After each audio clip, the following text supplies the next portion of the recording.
Hi everyone. आज हम लोग मैथ्स PYQ सीरीज का अगला सेट सॉल्व करेंगे। इसके पहले बहुत सारे सेट को अपलोड किया जा चुका है। अगर आप नहीं बनाए हैं तो सबसे पहले जाके वहाँ पे बना के देख सकते हैं, आपको निश्चित ही उसका बेनिफिट मिलेगा। तो आज का हमारा जो सेट नंबर 19 है उसका सबसे पहला क्वेश्चन है, at what simple rate of interest shall RS 2 lakh double itself in 40 years. यानी कि क्वेश्चन में बोला जा रहा है ये जो 2 लाख रुपीज़ है ये तो प्रिंसिपल हो जाएगा ये हमारा, तो ये 40 ईयर्स में के डबल हो जा रहा है। डबल हो जा रहा है यानी कि यहाँ पे अमाउंट क्या हो जाएगा, 4 लाख रुपीस हो जाएगा। ऐसा यहाँ पे मेंशन किया है, डबल हो जाएगा यानी कि 4 लाख रुपीस हो जाएगा। तो ये प्रिंसिपल है और ये अमाउंट है, यानी कि इंटरेस्ट कितना रुपीस का हो जाएगा। तो यहाँ से अगर बात करते हैं तो इंटरेस्ट, तो दोनों का डिफरेंस जो है वो 2 लाख रुपीस हो जाएगा। तो 2 लाख रुपीस यहाँ पे क्या है, इंटरेस्ट भी है। अब क्वेश्चन में बोला जा रहा है इसका रेट ऑफ इंटरेस्ट क्या रहा होगा ताकि 40 ईयर्स में ये डबल होगा। तो हम लोग सिंपल इंटरेस्ट केस में direct formula rate of interest निकालने का होता है। तो रेट ऑफ इंटरेस्ट डायरेक्ट हम लोग निकाल सकते हैं SI into 100 divided by P into T. तो ये फार्मूला का यूज़ करके हम लोग डायरेक्ट यहाँ से निकाल सकते हैं रेट ऑफ इंटरेस्ट क्या रहा होगा। तो यहाँ पे SI कितना है, SI भी यहाँ पे 2 लाख रुपीज़ है, इंटू 100 हो जाएगा। और साथ में यहाँ पे प्रिंसिपल भी 2 लाख रुपीस ही है, और टाइम यहाँ पे 40 ईयर्स दिया हुआ है। ये दोनों तो ऐसे ही कैंसिल हो जाएगा, और ये यहाँ से 20 टाइम्स में, 5 टाइम्स में, और ये 2 टाइम्स में, यानी कि आपको यहाँ से 5/2 आ जा रहा है, जो कि कितना हो जाएगा, पॉइंट में कन्वर्ट करेंगे तो 2.5%। यानी कि आपको कौन सा ऑप्शन यहाँ से मैच कर जा रहा है, 2.5%। तो ऑप्शन नंबर 3 यहाँ से मैच कर जा रहा है। नेक्स्ट क्वेश्चन हम लोग 2 देखते हैं क्या दिया गया है। क्वेश्चन नंबर 2 में बोला जा रहा है 3 पार्टनर्स अखिल भारतीय और कोहली जो है वो इन्वेस्ट करता है इस रेशियो में। तो आपको यहाँ से पूछा जा रहा है जो टोटल जो प्रॉफिट है 1,93,800 रुपीज़ है, उसमें से क्या है कोहली का कितना शेयर है वो आपको यहाँ से पूछा जा रहा है, प्रॉफिट का शेयर पूछा जा रहा है। तो ऐसा करते हैं उसका हम लोग इन्वेस्टमेंट का रेशियो निकाल लेते हैं।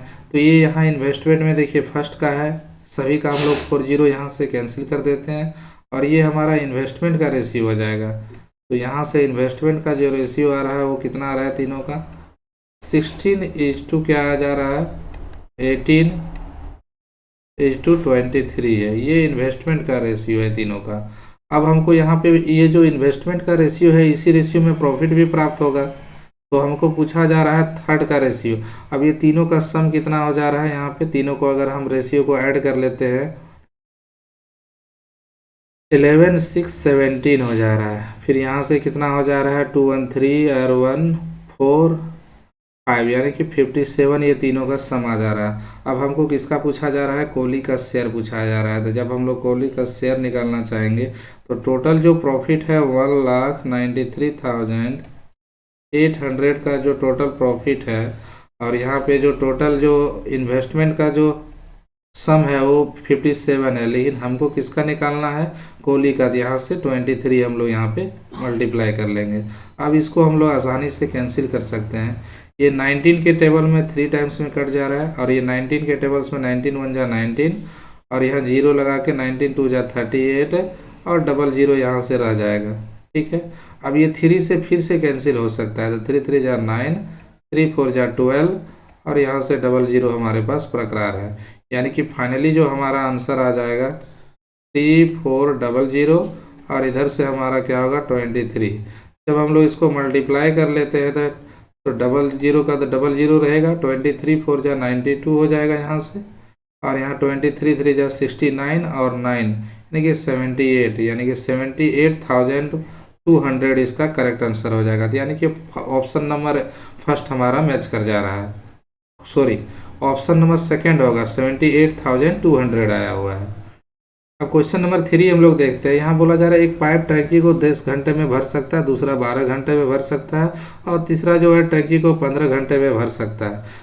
तो तीनों पाइप को एक साथ खोल दिया जाता है तो टंकी को कितने समय में भरा जा सकता है। तो यहाँ पे पहला पाइप है 10 घंटा में भर सकता है, तो ये 1 आवर का अगर हम इसका क्या कर सकते हैं, वर्क डन निकाल सकते हैं, तो क्या होगा 1/10 हो जाएगा। इसका 1 आवर का अगर हम लोग वर्क डन निकालते हैं सेकेंड वाला पाइप का, तो क्या होगा, ये 1/12 होगा। और इसका 1/आवर का निकालते हैं तो ये 1/15 होगा। अब ये तीनों को आपस में क्या किया जाता है, एक साथ खोल दिया जाता है। तीनों को हम लोग ऐसा करते हैं, तीनों का 1 आवर का वर्क डन निकाल लेते हैं तो 1/10, 1/12 और प्लस 1/15 हो जाएगा। अब हम इसको क्या करते हैं, एलसीएम लेते हैं तो इसका एलसीएम 60 आ जाएगा। यहाँ से 6 हो जाएगा, यहाँ से 5 हो जाएगा और ये 4 हो जाएगा। यानी कि ओवरऑल ये कितना आ जा रहा है, 15/60 आ जा रहा है। तो 15/60 यानी कि कट के क्या हो रहा है, 1/4। यानी कि ये तीनों पाइप को एक साथ खोल दिया जाता है तो 1/4 पार्ट को 1 आवर में तीनों मिल के भर सकता है। पूरा टंकी कितना आवर में भर जाएगा, 4 आवर में भर जाएगा। ये 1 आवर में 1/4 पार्ट, तो पूरा पार्ट कितना भरेगा, 4 आवर में। यानी कि ऑप्शन नंबर कौन सा हो जाएगा, 2 हो जाएगा। नेक्स्ट क्वेश्चन नंबर 4 हम लोग देखते हैं। Find the list number between 400 and 500 which when divided by 9, 15 and 6 will leave remainder 3। तो 9, 15 और 6 से जब हम लोग डिवाइड करेंगे तो वहाँ रिमाइंडर कितना दे देगा, हर एक दशा में 3 दे देगा। तो ऐसा करते हैं हम लोग 9, 15 और 6 का एलसीएम निकाल लेते हैं। तो यहाँ से जब एलसीएम निकालेंगे 9, 15 और 6 का, तो क्या आ जाएगा, 9, 15 और 6। तो इसका जब एलसीएम का बात किया जाएगा तो ये एलसीएम क्या दे देगा, 90 आ जाएगा। ठीक है। अब 90 का जब जो भी नंबर होगा यहाँ पे 400 और 500 के बीच में, वो 90 का मल्टीपल होगा। तो 90 का मल्टीपल अगर हम 5 से मल्टीप्लाई कर देते हैं तो ये 450 आ जाएगा। ये तो पूरा पूरा कट जाएगा ये तीनों नंबर से, लेकिन बोल रहा है हर एक दशा में रिमाइंडर क्या है, 3 बचना चाहिए। यानी कि ये 450 में 3 को ऐड कर देंगे तो 453 होगा। यानी कि ऑप्शन नंबर 3 यहाँ से करेक्ट हो जाएगा। नेक्स्ट क्वेश्चन नंबर 5 हम लोग देखते हैं। बोलता है एन भुजाओं वाले जो एक पॉलीगॉन है उसका आंतरिक कोणों का योग दिया हुआ है 1440। तो पूछा जा रहा है ये पॉलीगॉन में कितनी भुजा है उसको बताना है। तो हम लोग जानते हैं जो आंतरिक कोणों का योग जो होता है, कोणों का योग बहुभुज में जो होता है वो आपको यहाँ से दिया हुआ है। कोणों का योग जो है, सम ऑफ एंगल ऑफ पॉलीगॉन। तो यहाँ से अगर बात किया जाए कोणों का योग तो ये दे दिया है 1440 डिग्री दिया हुआ है। और आपको कोणों का योग निकालने का फॉर्मूला मालूम होगा, नहीं मालूम है तो हम यहाँ पे लिख रहे हैं। उसका फॉर्मूला क्या होता है, 2n-4 इंटू 90 डिग्री, है ना। 2n-4 into 90 degree. एन यहाँ पे नंबर ऑफ पॉलीगॉन हो जाएगा और ये यहाँ से कितना है, 1440 हो गया। अब ये 0 0 कैंसिल हो सकता है और ये 9 के टेबल में ये 16 बार में पूरा पूरा कट जाएगा। तो यहाँ से हमारा जो बच रहा है 2n = 16 हो जा रहा है। तो n का जो वैल्यू आ जाएगा वो क्या आ जाए, 2n = 16, लेकिन ये -4 इधर था तो यहाँ पे +4 हो जाएगा। तो कहने का मतलब 2n = 20। तो यहाँ से हमारा n का वैल्यू जो है फाइनली क्या आ जाएगा, 10 के इक्वल। तो ये ऑप्शन नंबर कौन सा मैच कर जा रहा है, फर्स्ट ऑप्शन मैच कर रहा है। तो आप नेक्स्ट क्वेश्चन देखें। क्वेश्चन नंबर 6 पूछा जा रहा है एक triangle X A B C है, उसमें से एक्स वाई बी सी के पैरेलल है। तो सबसे पहले इसको बनाने के लिए हम लोग यहाँ पे फिगर ड्रॉ कर लेते हैं और वही फिगर के अनुसार ही हम लोग काम करेंगे। सबसे पहले हमारे पास जो ट्रायंगल है ए बी सी दे दिया गया है। इधर से हमारे पास जो ट्रायंगल है ए हो गया, ये बी हो गया और ये सी हो गया। एक्स वाई जो है बी सी के पैरेलल है, तो इधर हम लोग एक्स वाई ले लेते हैं। बी सी के पैरेलल, ये एक्स है और ये वाई है जो कि बी सी के समांतर दिया हुआ।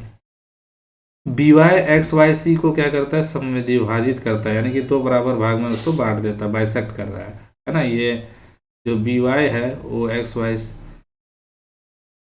वाई सी को बाइसेक्ट कर रहा है। बाइसेक्ट कर रहा है तो कहने का मतलब क्या है, ये एंगल का जो वैल्यू होगा और ये एंगल का आपस में बराबर हो जाएगा। तो पूछा जा रहा है सी बी वाई। अब यहाँ पे देखने वाला बात है, पूछा जा रहा है सी बी वाई, यानी कि ये एंगल का और यहाँ पे सी वाई बी, ये दोनों का रेशियो पूछा जा रहा है। तो यहाँ पे देखने वाला बात है, अगर ये दोनों एक्स वाई और बी सी समांतर है तो बी वाई यहाँ पे एक तिर्यक रेखा हो जाएगा, जिसके कारण ये वाला दोनों एंगल आपस में क्या हो जाएगा, यहाँ पे एकांतर कोण, यानी कि ये अल्टरनेट इंटीरियर एंगल का योग हो जाएगा, जिसके कारण दोनों का वैल्यू बराबर होगा। अब ये दोनों का रेशियो पूछा जा रहा है तो x/x हो जा रहा है यहाँ से। तो इसका मतलब कट के ये क्या बचेगा, 1:1 बचेगा। यानी कि कौन सा ऑप्शन मैच कर जा रहा है, थर्ड ऑप्शन मैच कर जा रहा है ना। यहाँ पे इस तरह का केस आया है, यहाँ पे पैरेलल लाइन है और एक यहाँ इस तरह से क्या है, एक तिर्यक रेखा हो जाएगी। तो यहाँ से ये दोनों कोणों का युग्म क्या होगा, आपस में बराबर जो होगा, ये दोनों तो बराबर होना ही है, ये अल्टरनेट इंटीरियर एंगल का पेयर है। अब अगर ये एक्स एक्स है और ये पहले से बोला गया है, ये बोला यहाँ पर क्या है, दोनों बराबर था, तो ये दोनों का हमको रेशियो पूछा जा रहा है, तो ये क्या होगा, 1:1 हो जाएगा। नेक्स्ट क्वेश्चन नंबर हम लोग 7 देखते हैं। एक पी क्यू आर एक समद्विबाहु त्रिभुज है ना, आइसोसेलेस ट्रायंगल है, जिसमें से पी क्यू जो है पी आर के इक्वल दिया है। तो हम लोग यहाँ सबसे पहले फिगर ड्रॉ कर लेते हैं, उसी के अकॉर्डिंग यहाँ से बनाएंगे। तो देखिए ये हमारे पास एक आइसोसेलेस ट्रायंगल दिया हुआ है। ये आइसोसेलेस ट्रायंगल का अगर हम लोग नामकरण करते हैं तो ये पी है, इधर क्यू है और ये आर दे दिया गया है।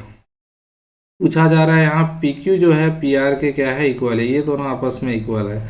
और क्यू पी को एक्सटेंड किया जाता है। तो देखिए यहाँ पे ध्यान देने वाला बात है कि इसको प्रोड्यूस किया जा रहा है क्यू पी को, यानी कि पी की तरफ से हम लोग एक्सटेंड करेंगे। और कितना एक्सटेंड करेंगे, जितना पी क्यू की लंबाई है उतना ही। तो यहाँ पर हम एक्सटेंड कर देते हैं और उसको कहाँ तक लेंगे, एस तक लेंगे। और इस तरह से लेंगे ताकि क्यू पी और पी एस का वैल्यू क्या हो जाए, बराबर हो जाए। तो हमको यहाँ से अगर ज्वाइन करते हैं तो क्यू आर एस एक एंगल प्राप्त हो जाता है। तो ये एंगल का वैल्यू पूछा जा रहा है। ऐसे तो ये एंगल का वैल्यू 90 डिग्री होगा, ये क्लास 9 का ही क्वेश्चन है, डायरेक्ट उठा के पूछा हुआ है। बट हम लोग इसको बना के देखते हैं किस तरह से ये 90 डिग्री आएगा। देखिए सबसे पहले हम लोग ट्रायंगल पी क्यू आर में बात करते हैं। In triangle P Q R में हम इसको बना के इसको दिखाते हैं किस तरह से ये 90 डिग्री आएगा in triangle P Q R. तो ट्रायंगल पी क्यू आर में हमारे पास क्या क्या दिया हुआ है, देखिए साइड जो है पी क्यू जो है वो किसके इक्वल है, पी आर के इक्वल है। तो इसका मतलब जब यहाँ पे ये दोनों साइड इक्वल है तो उसका अपोजिट एंगल आपस में इक्वल हो जाएगा। तो यानी कि ये वाला एंगल और ये वाला एंगल दोनों आपस में इक्वल होगा। इसका नाम हम 1 दे देते हैं और इसका नाम 2 ले लेते हैं। तो इसका मतलब हम यहाँ से क्या हो गया, ये एंगल 1 इक्वल टू एंगल 2 हो गया। ठीक है, तो ये इसको इक्वेशन 1 मान लेते हैं। सिमिलरली यहाँ पे क्या होगा, इन ट्रायंगल जो है पी आर एस का बात करते हैं। तो यहाँ पे ट्रायंगल पी आर एस को अगर लेते हैं तो पी आर एस में हमको क्या मिलता है, सो देखिए पी क्यू जो है पी एस के इक्वल है और पहले से पी क्यू पी आर के इक्वल है। तो यहाँ से क्या हो जाएगा, पी आर का जो वैल्यू है साइड पी आर वो किसके इक्वल है, पी एस के इक्वल हो जाएगा। अब ये दोनों साइड इक्वल है तो यहाँ पे आइसोसेलेस ट्रायंगल का प्रॉपर्टी से उसका अपोजिट एंगल भी इक्वल होगा। तो ये हम सपोज कर लेते हैं ये एंगल नंबर 3 है और ये एंगल नंबर 4 है। तो यहाँ से एंगल 3 और एंगल 4 भी आपस में इक्वल हो जाएगा। हम इसको इक्वेशन नंबर 2 सपोज कर लेते हैं। ठीक है, अब यहाँ ट्रायंगल पी आर एस ले लेते हैं। अब हम यहाँ पे क्या बात करेंगे, in triangle P R S. तो हम यहाँ पे ओवरऑल जब ट्रायंगल ले लेते हैं पी आर एस तो उसमें से क्या मिलता है, sorry Q R S, sorry ये पी आर एस नहीं क्यू आर एस है। तो इसको हम ऐड करते हैं तो एंगल 1 ऐड है हो जाएगा, फिर एंगल 2 ऐड हो जाएगा, फिर एंगल 3 ऐड हो जाएगा, फिर एंगल हमारे पास 4 ऐड हो जाएगा और सम ऑफ एंगल ऑफ ट्रायंगल क्या हो जाएगा, यहाँ से 180 डिग्री आएगा। अब एंगल 1 का जो वैल्यू है वो किसके इक्वल है, एंगल 2 के इक्वल है। तो यहाँ और एंगल 4 का वैल्यू किसके है, एंगल 3 के इक्वल। तो यहाँ पे इसका मतलब 2 टाइम्स ऑफ एंगल 2 आ जाएगा, 2 टाइम्स ऑफ एंगल 3 आएगा, है ना। दोनों दो बार आ जा रहा है। 2 को हम लोग कॉमन कर लिए और ये कॉमन लेने के बाद 180 डिग्री। तो ये 2 से अगर कैंसिल कर देते हैं ये 90 टाइम्स में कैंसिल होता है। अब एंगल 2 + 3 को हम लोग क्या बोल सकते हैं, क्यू आर एस बोल सकते हैं। तो इसका मतलब यहाँ से स्पष्ट हो गया एंगल क्यू आर एस जो है वो किसके इक्वल है, 90 डिग्री के इक्वल है। तो ये ऑप्शन नंबर कौन सा मैच कर जा रहा है, 3rd ऑप्शन मैच कर जा रहा है। अच्छा क्वेश्चन है। क्वेश्चन नंबर 8 हम लोग देखते हैं, what is the mean proportion. इसका हमको मीन प्रोपोर्शन का डिमांड किया गया है। तो मीन प्रोपोर्शन का बात किया जा रहा है तो यहाँ पे हम लोगों का जो है 1 पॉइंट क्या है, ये 25 है। मीन प्रोपोर्शन नहीं पता है तो मान लिए एक्स ले लिए। अब मीन प्रोपोर्शन यहाँ नहीं पता है, एक्स लेना पड़ेगा हमको, डिवाइडेड बाय 1.8 होगा। अब इसको हम जब सिंप्लीफाई करते हैं क्रॉस मल्टीप्लाई कर लेंगे तो एक्स स्क्वायर इक्वल टू, तो ये दोनों को मल्टीप्लाई करेंगे तो यहाँ से क्या आ जाएगा 2.250 आ जा रहा है। तो ये 0 लिखने की कोई ज़रूरत है नहीं। तो यहाँ से x की जो वैल्यू आ जाएगी वो कितना आ जाएगी 2.25। तो इसका स्क्वायर रूट निकालेंगे तो क्या आ जाएगा 1.5 आ जाएगा। तो ऑप्शन नंबर कौन सा मैच कर जा रहा है, फर्स्ट ऑप्शन मैच कर जा रहा है। नेक्स्ट क्वेश्चन नंबर 9 हम लोग देखते हैं। बोला जा रहा है R S X lent out at compound interest amounts to 4,84,000 in 2 years at 10% per annum find x, है ना।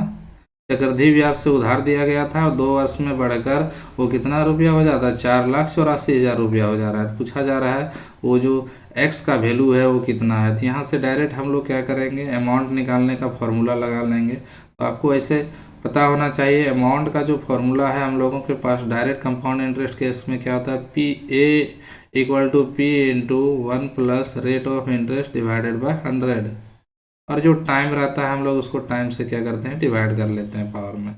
तो यहाँ पे अमाउंट आपको दे दिया गया, प्रिंसिपल कितना बोला गया, एक्स बोला गया। तो जब हम इसको सिंप्लीफाई करेंगे तो कुछ इस तरह से हमारा डेटा मिलेगा।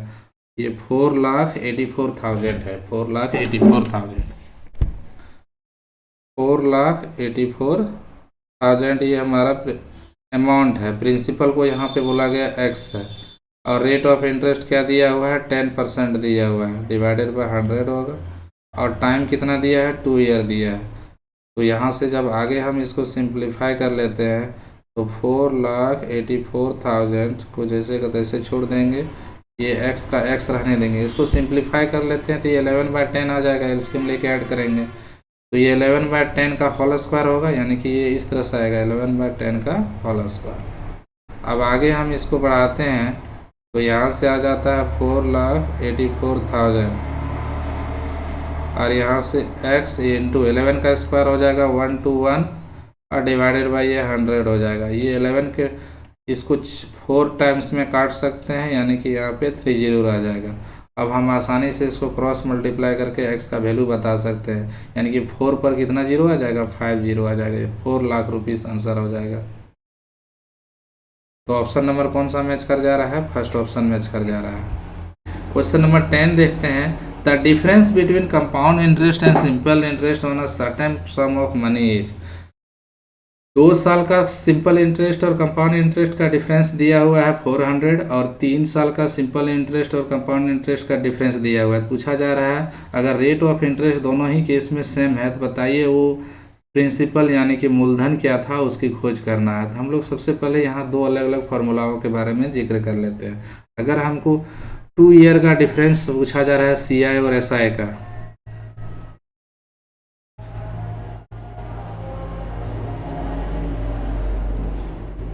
अगर हम यहाँ पे 2 साल का CI और SI का डिफरेंस अगर निकालते हैं तो उसका हमारे पास डायरेक्ट शॉर्टकट ट्रिक है फॉर्मूला निकालने के लिए। ये हो जाता है PR² डिवाइडेड बाय 10,000। अब ये दिया हुआ है, ये डिफरेंस किसके इक्वल दिया है, ये डिफरेंस तो 400 के इक्वल दिया है। इधर हमारे पास हो जाएगा PR² डिवाइडेड बाय 10,000।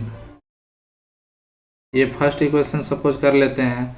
अब क्वेश्चन में बोला जा रहा है 3 ईयर का डिफरेंस है, तो यहाँ पे हम लोग क्या करते हैं, 3 साल का CI और SI का डिफरेंस देख लेते हैं क्या होगा। इसका डायरेक्ट फार्मूला हमारे पास होता है 3 साल का CI और SI का डिफरेंस का formula PR² into 300 plus R divided by 10 lakh, यानी कि 1 पर 6 जीरो आ जाएगा, 4 5 6 जीरो। ये क्वेश्चन नंबर 2 कर लेंगे। अब ये तो दिया हुआ है, कितना दिया, 1220 रुपया दिया हुआ है ना, दोनों का डिफरेंस कितना दिया है, 1220 रुपया। अब हम ऐसा करते हैं इक्वेशन 2 को 1 से डिवाइड कर देते हैं। 2 को क्या कर लेते हैं, 1 से डिवाइड कर देते हैं। तो डिवाइड करेंगे तो देखिए इधर राइट पार्ट में कितना था, 1220 रुपया है ना, और इसको कितना से डिवाइड करना है, 400 से डिवाइड करना है। इधर क्या है हमारे पास, PR² इंटू 300 प्लस R, और होल डिवाइडेड बाय क्या है, यहाँ से 10 लाख है, 4 5 6 है।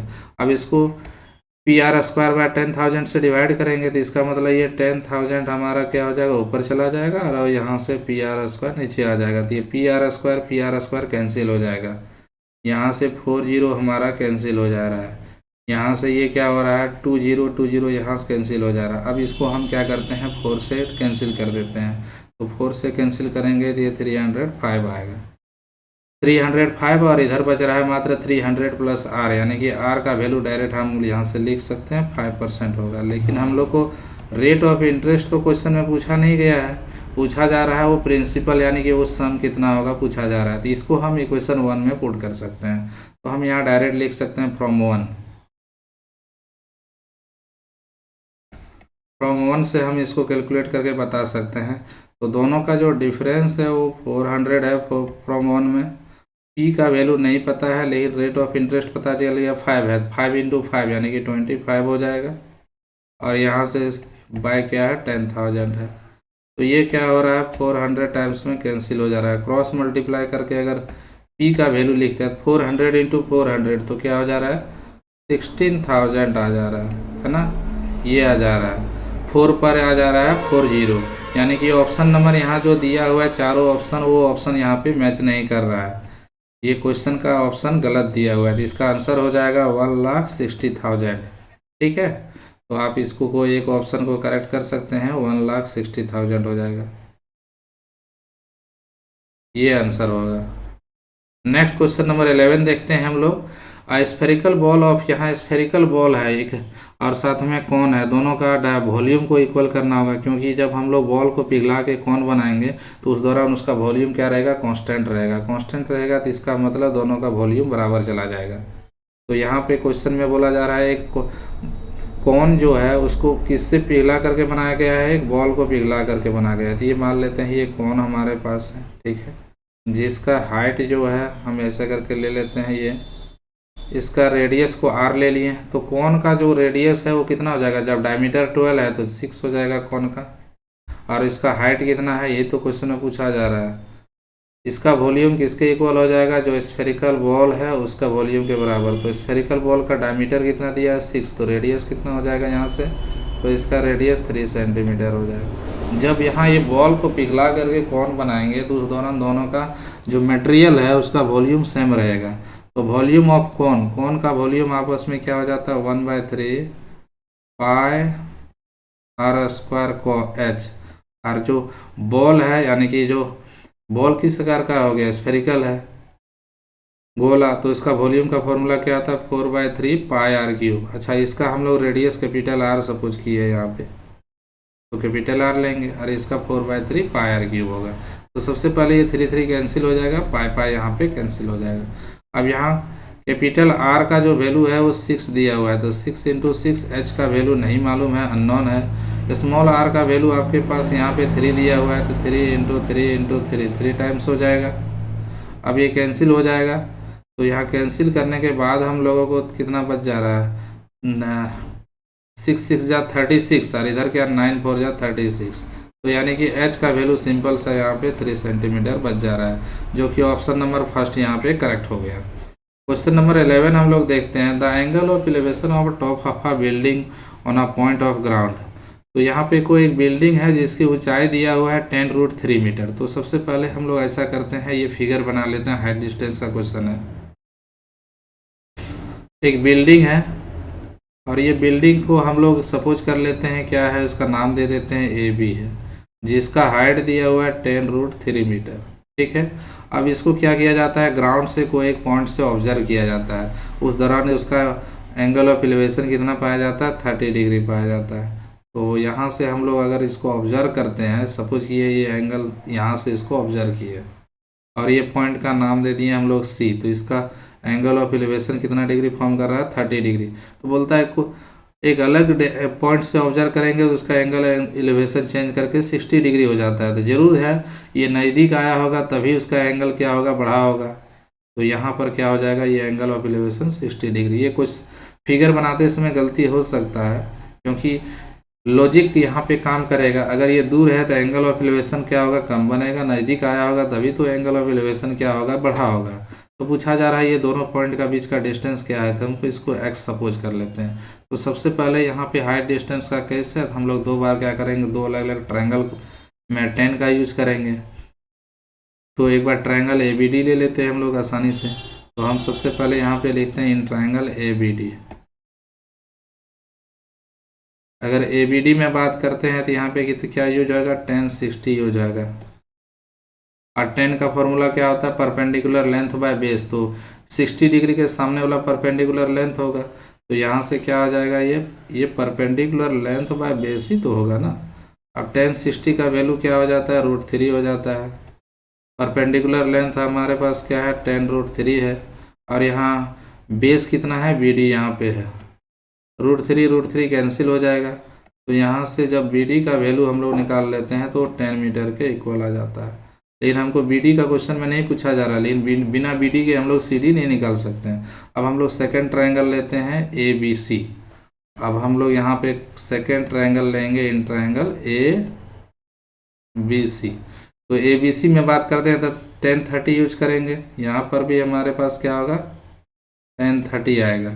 अब tan 30 में ये परपेंडिकुलर लेंथ कितना हो जाएगा, tan√3।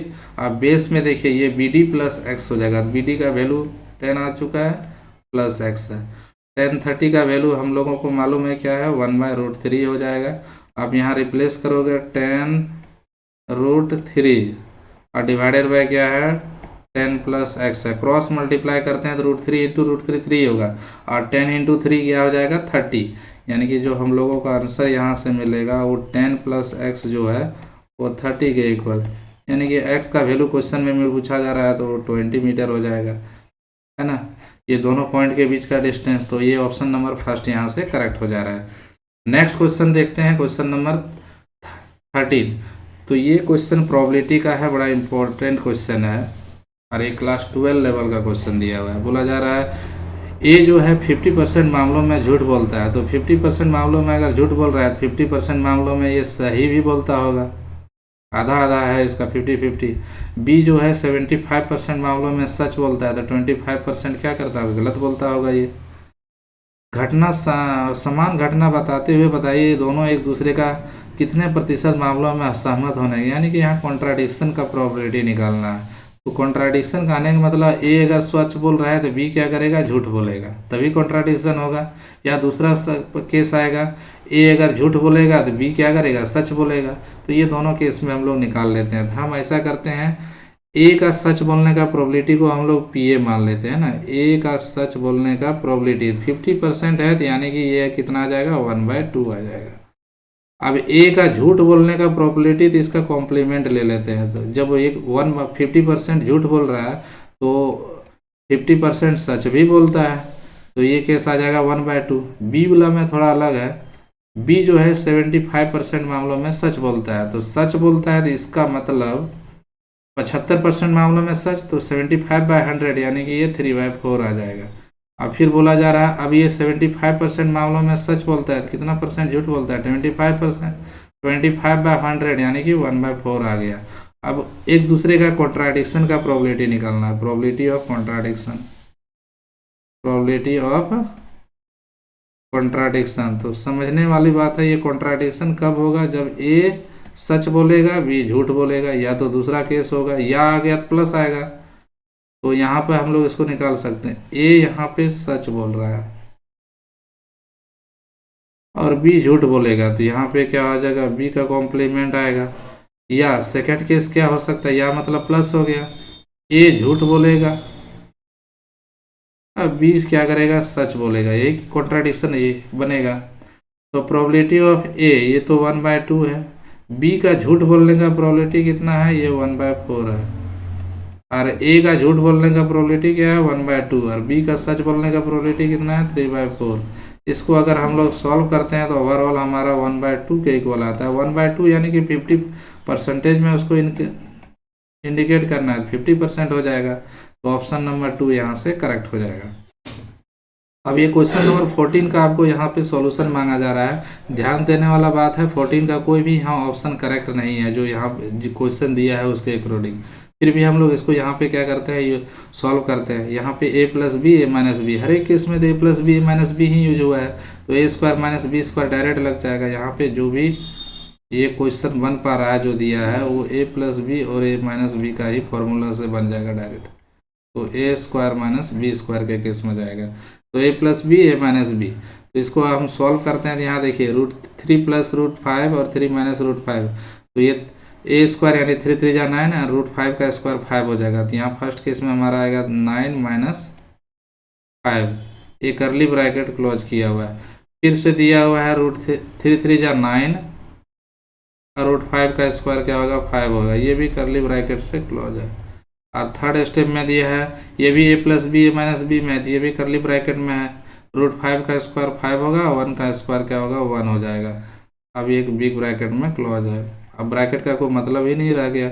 9 माइनस 5 होगा तो ये 4 होगा, ये भी 4 होगा और ये भी 4 होगा, यानी कि आंसर क्या आ जाएगा 12 आ जाएगा, जो कि यहाँ पे कोई भी ऑप्शन नहीं दिया हुआ है। क्वेश्चन नंबर 15 देखते हैं।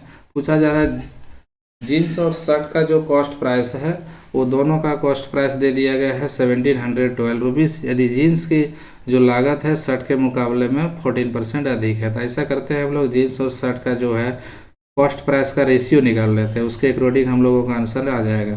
तो इधर हम जीन्स रख लेते हैं, इधर शर्ट रख लेते हैं। क्वेश्चन में बोला है शर्ट का जो भी प्राइस होगा, सपोज कर लिए शर्ट का प्राइस क्या होगा 100 होगा, जीन्स का प्राइस 14% ज़्यादा होगा तो 114 हो जाएगा।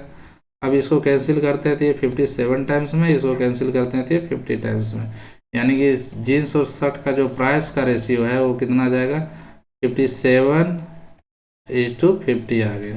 अब हमको पूछा जा रहा है शर्ट का कॉस्ट प्राइस कितना था तो बताइए। तो हम लोग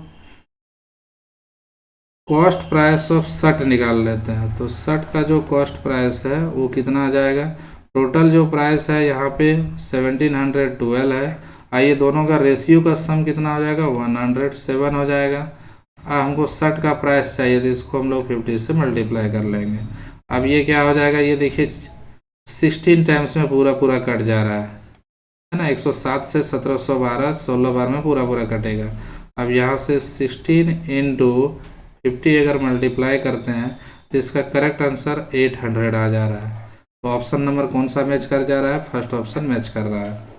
क्वेश्चन नंबर 16 हम लोग देखते हैं। The average monthly salary of a staff of 13%। तो टोटल जो सैलरी है वो कितना है, एक आदमी का 2870 रुपया, तो 13 आदमी का कितना होगा। तो हम लोग यहाँ पे टोटल सैलरी पहले निकाल लेते हैं। तो यहाँ से जब बात करते हैं तो टोटल क्या सैलरी आएगा, तो 30 इंटू 2870। अब इसका जो प्रोडक्ट आएगा वो टोटल सैलरी आ जाएगा, कितना आ जाएगा 0 आ जाएगा। 13 7 जा 91, 13 8 जा 104 और 9 तो 113 हो जा रहा है। तो 11 बचा, 13 2 जा 26 और 11 तो ये आ जाएगा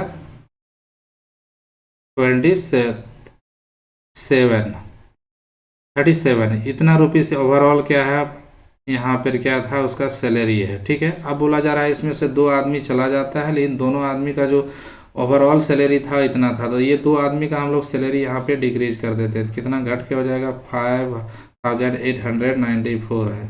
अब इसको सब्ट्रैक्ट कर देने पर क्या बच रहा है, तो यहाँ पे 6 बच जाएगा, यहाँ पे 10 में से 9 1 और इधर 4 हो जाएगा और यहाँ से 1 हो जाएगा और यहाँ पे इतना ये आ गया।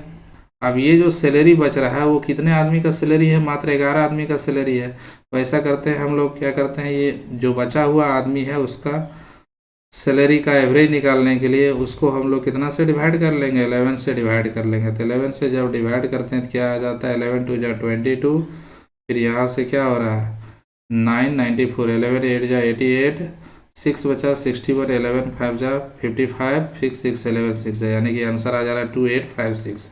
ऑप्शन नंबर फर्स्ट यहाँ पे करेक्ट हो जा रहा है। नेक्स्ट क्वेश्चन नंबर 17 देखते हैं। पूछा जा रहा है सोमवार को सप्ताह के शेष सभी दिनों के बराबर बारिश हुई, यानी कि 6 दिनों में जो बारिश हुआ होगा उतना सोमवार को ही बारिश हो जाता है, और ओवरऑल वो सप्ताह का बारिश का जो औसत है वो दिया हुआ है 4 सेंटीमीटर।